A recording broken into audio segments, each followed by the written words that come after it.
called Randy and said, Randy, what do you want us to say about you? But no, instead I went on Facebook.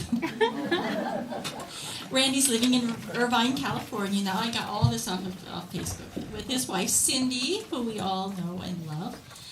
Is she still baking cakes? We miss them. And he sometimes travels here to Arizona for business. He is a Rinzai Zen Buddhist and a reader of The Onion.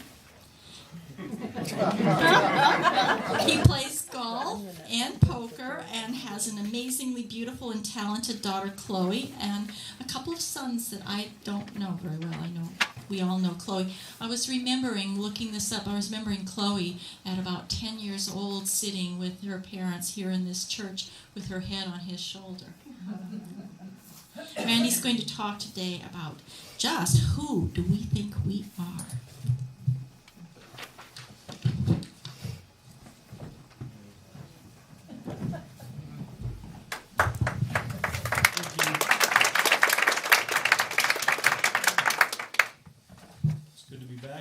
Got to get my talk out of my bag here. I didn't want to forget it or lose it or have anything spilled on it. Oh, and I brought this so that I would remember to tell you, just in case anyone doesn't already have a copy, I have some in my book here. If you want one afterwards, I'd be happy to help you out with that.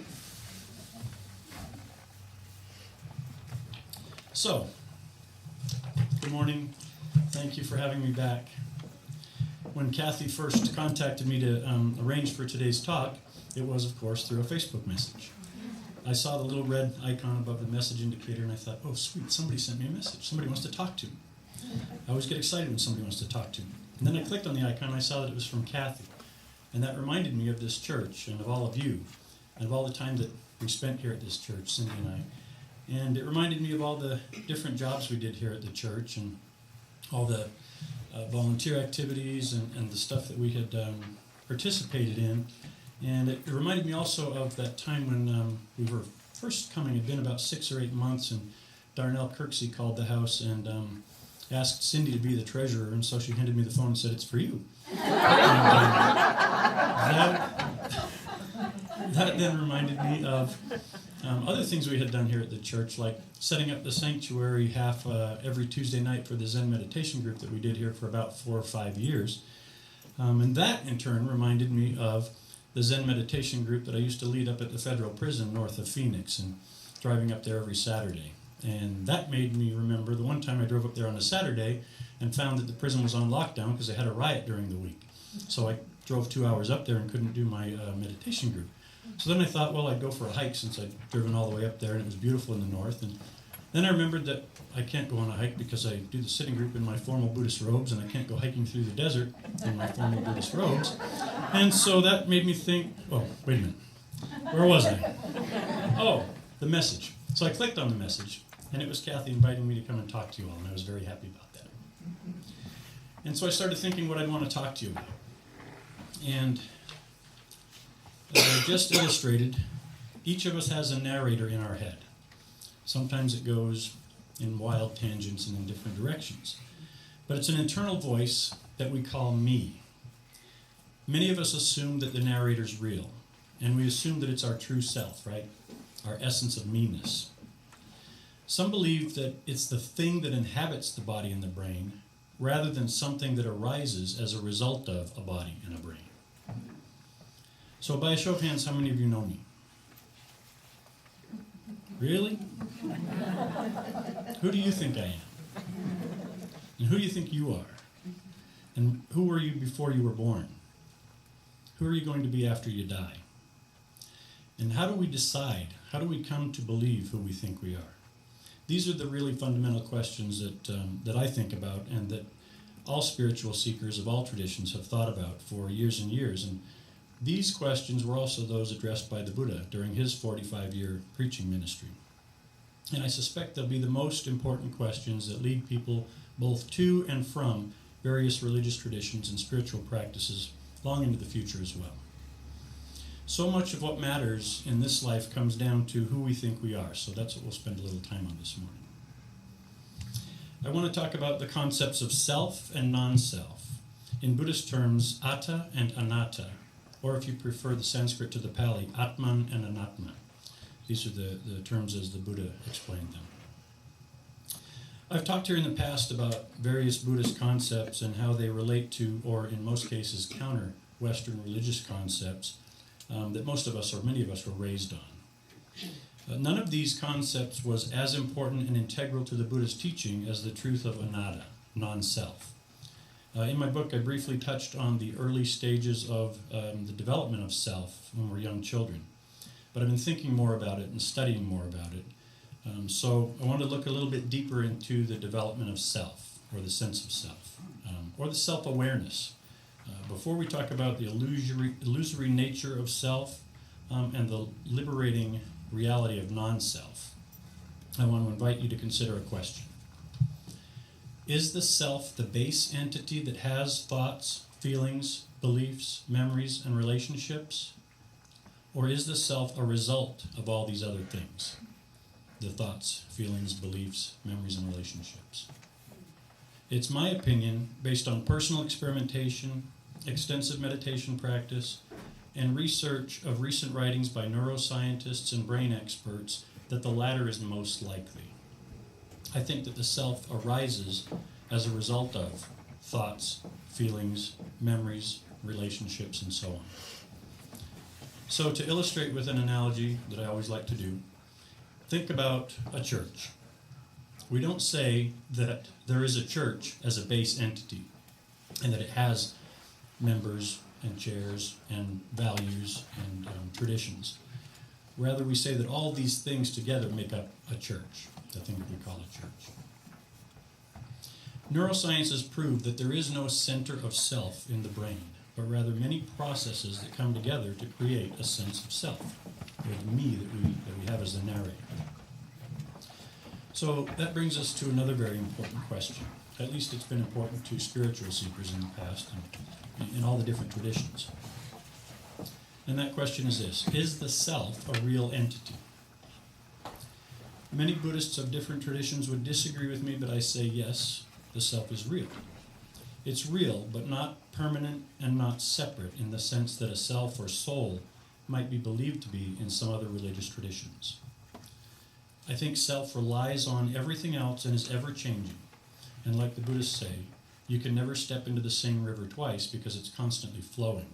So it is with the self. I think you can never experience the same self in any 2 moments because it's always evolving. Although the sense of self and the processes that go into it create the illusion of continuity. It's really much the same way that quantum physicists theorize that we create matter by looking for matter. I believe that we continue to create the self by asking questions about and studying for the self, and thinking about it, and having these interhuman relationships that develop. So a few days ago I was searching on the internet in preparation for this talk, and I came across a video of a man talking about the concept of spirit. And he said, as humans, we become the stories that we tell about ourselves. I thought that was an interesting comment. His name was Pastor Ron Ferris. He was speaking to a group of UUs, and it was about 2 weeks ago here in this room. So thank goodness for YouTube. I get to watch some of your stuff now. So I want to tell you what the Buddha had to say about self and non-self. First of all, you should know that the Buddha felt that the illusion of a permanent and separate self was one of the primary problems that caused the human suffering that he sought to eliminate. Near the end of the Buddha's life, he said, "Birth after birth, I've searched and wandered with no reward and with no rest, seeking the house builder. Birth is painful again and again. House builder, you are seen. You will not build a house again. All your rafters are broken, your ridgepole dismantled. Immersed in dismantling, the mind has attained the end of craving." The house builder that the Buddha spoke of is that which causes us to compile thoughts, ideas, experiences, relationships, and other phenomena of the mind into a permanent separate self. We get confused. Through the Buddha's years of searching and engaging in every known variety of spiritual practice available to him at the time, he came to discover for himself that the house builder was not a real entity, and that knowing shattered forever what he called the round of rebirths. I also like to try to include a sutra reference from the canon of Buddhist literature and scripture that relates to the topic that I'm talking about. So for this discussion, I'm offering my interpretation, my version of the Anatta Lakkhana Sutra. And some of the Buddhists in the room, I know there are several of you, may recognize this as a theme that relates to another later sutra developed in the Mahayana sect, the most important one. Monks, form is not self. If form were self, then this form would not lead to affliction, and one could say of it, let my form be this and not that. And since form is not self, it does lead to affliction, and no one can say of it, let my form be this and not that. Monks, feeling is not self for the same reasons. Also perception and determinations and consciousness are not self. Tell me, monks, is form permanent or impermanent? To which the monks replied, impermanent, Lord. Now, is that which is impermanent painful or pleasant? Painful, Lord. Now, is that which is impermanent and subject to change fit to be regarded as, this is mine, this is I, this is me, myself? No, Lord. Ask the same of feelings, perceptions, determinations, and consciousness. So, monks, any kind of form whatsoever, whether past, future, or present, whether gross or subtle, whether in oneself or external, whether inferior or superior, whether far or near, must, with right understanding of the way things are, be regarded as, this is not mine, this is not I, this is not myself. Any kind of feeling, perception, determination, or consciousness whatsoever must be regarded as, this is not mine, this is not I, this is not myself. Monks, when one who has heard the truth sees thus, he finds estrangement in form and in feeling, perception, determinations, and consciousness. And when he finds estrangement, passion fades out. With the fading of passion, he is liberated. When liberated, there is knowledge that he is liberated. He understands. Birth is exhausted. The holy life has been lived out. What can be done is done, and there is no more beyond. So we can see that the Buddha was of the opinion that self was not permanent, not separate, and not identifiable as a thing in itself. He and I agree on that. But my conclusions about the nature of self, actually I should say non-self, so I don't get confused, mine come partially from introspection and meditation, and also partially from continually questioning what I was taught as a young child through critical thinking and critical reading.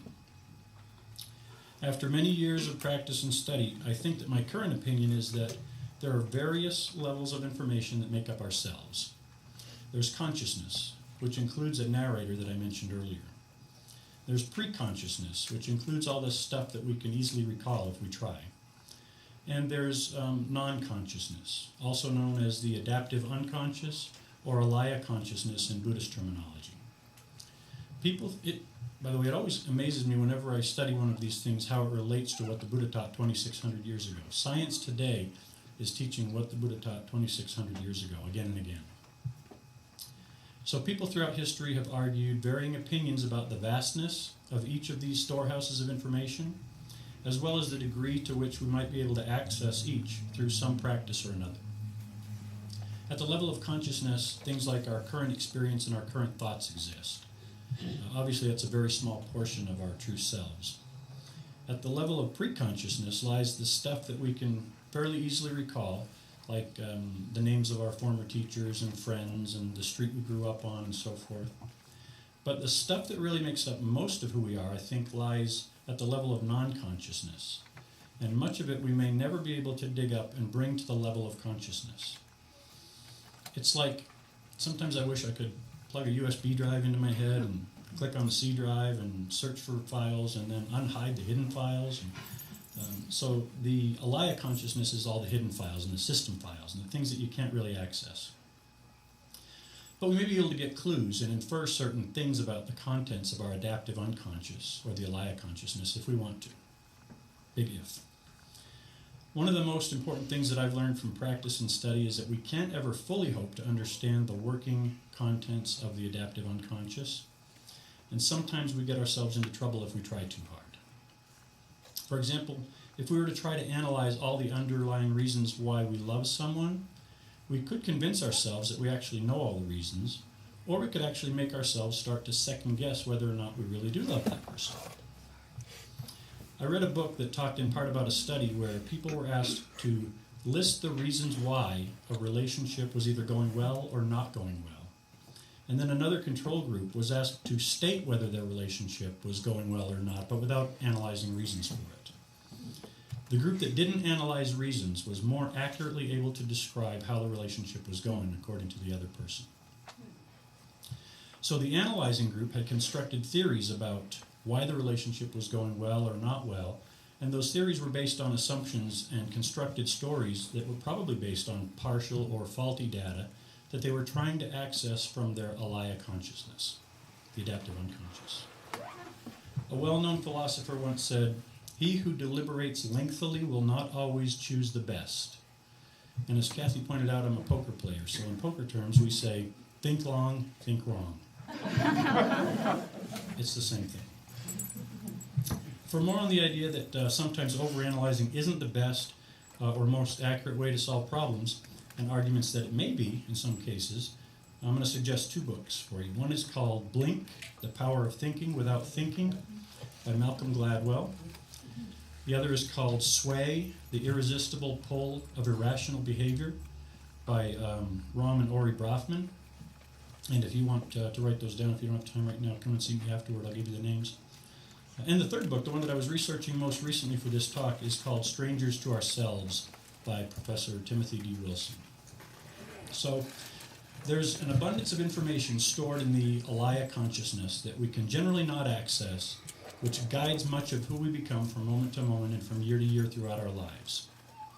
Some examples of the information from the alaya consciousness might be prejudices, fears, motivators, and values. We may never realize that we're prejudiced, and we may believe that we're not. We can convince ourselves that we're not. But if there's a seed of prejudice in the alaya consciousness, it's going to control some of the way we act, whether we realize it or not. And a lot of times we'll try to ignore that and we'll suppress that and try to convince ourselves that it's not there. We have these underlying drivers of behavior, but like I said, we're generally not aware of them, and we don't understand that they guide the decisions that we make in our consciousness, in our pre-consciousness. But where did all that information in the alaya consciousness come from? And because I'm a Zen Buddhist, Unitarian, Universalist, atheist, I generally can't accept that God programmed them onto the C drive in my adaptive unconscious. So I have to conclude that it's there as a result of primarily two causes. The evolution of our species in the very early days as we were evolving, and changes that we went through, and the very early information that my parents and early caregivers imparted to me way before I was able to realize that I was receiving information, before I had language skills and so forth. So in other words, nature and nurture both contribute.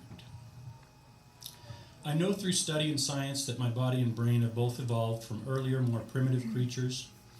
For example, the human brain stem is the part of the brain that controls breathing, heartbeat, hunger, fight or flight response, and sex drive, which is basically all that was required of our very earliest ancestors. And then grafted onto the brain stem were ever-increasing levels of brain structures that gave rise to ability to perform increasingly higher thought functions, right? Up to and including that we're doing here today, thinking about the nature of ourselves and so forth. If you study evolutional process at all, you realize it's not a very efficient process.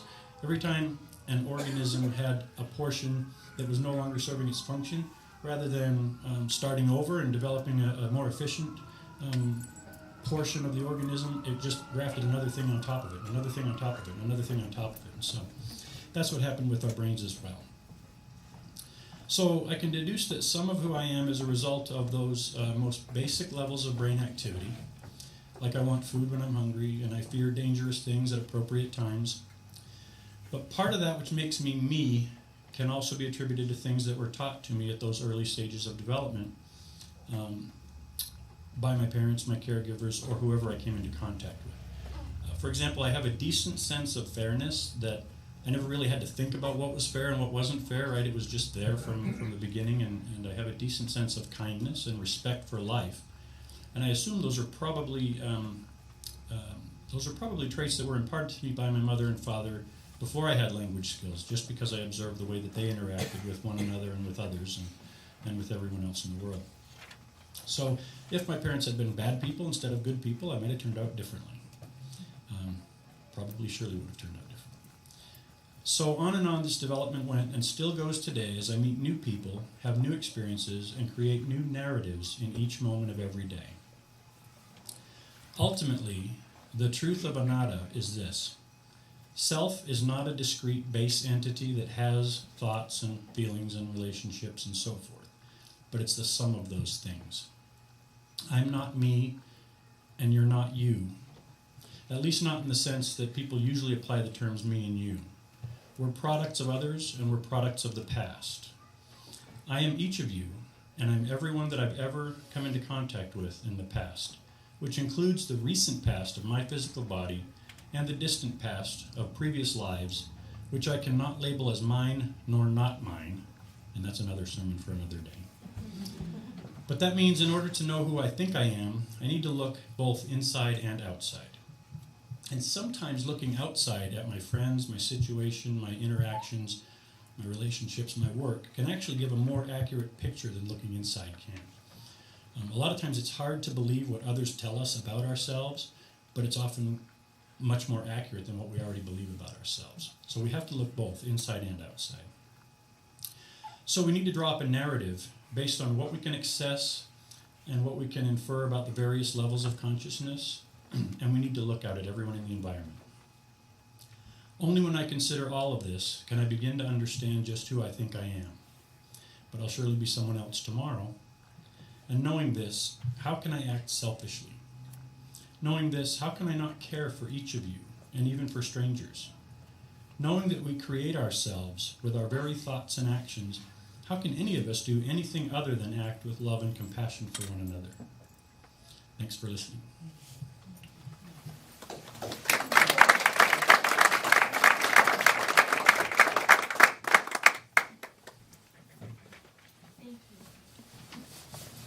Randy chose the next song instead of his favorite song, so let's sing it good and loud for himself.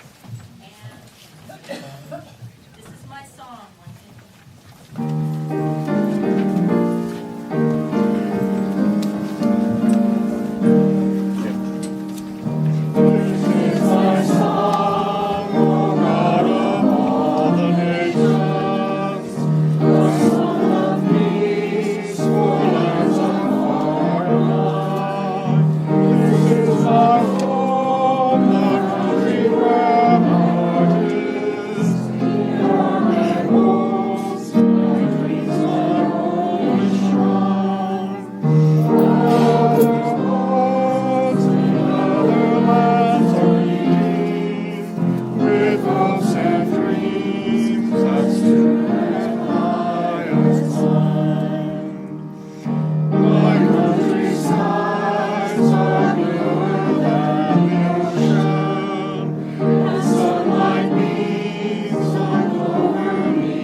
Let us read the mission statement together.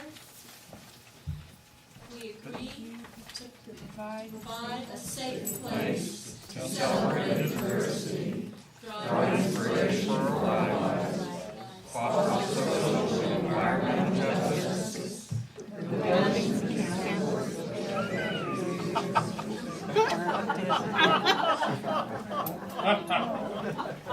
Was it printed in there?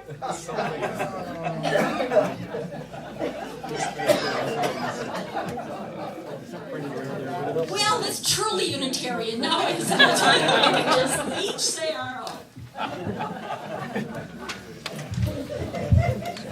Let us bless and keep one another. Let kindness rule in our hearts and compassion in our lives until we meet again. Amen.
Okay.